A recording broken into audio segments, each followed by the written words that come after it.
ışığı, yoxum odu gece gece. Onu gezib aramışam, kapı kapı küçe küçe. Düşünürəm içə içə, onu salıb ürəyimə, ürəyimi sıxan həyat. Axı belə hara gedir, axırıma çıxan həyat. Göz üzümə baxan həyat,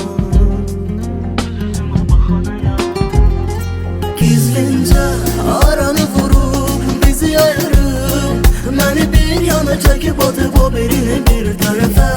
Ya belə olub ya da nə bilim, mənə bəlkə də düşməyib hansı ki sevən hərəfə. Götürün içək bunu şərəfə.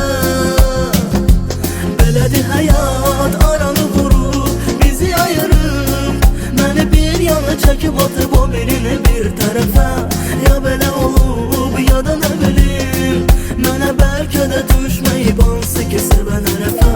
Götürün içək bunu şərəfə.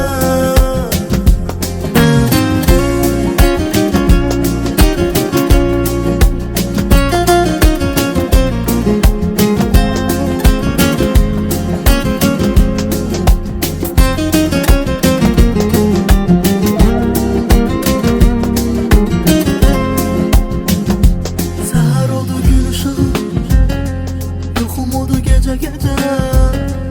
Onu gezib aramışam, kapı kapı küçe küçe.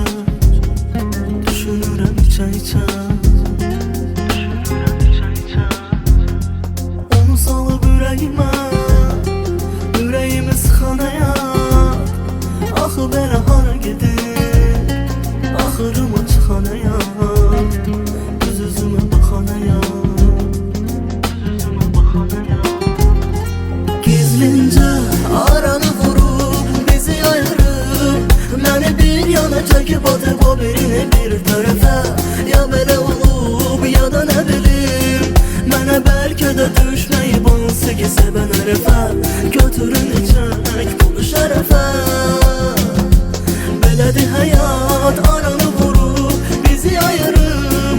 Məni bir yana çəkib atıb o birini bir tərəfə. Ya belə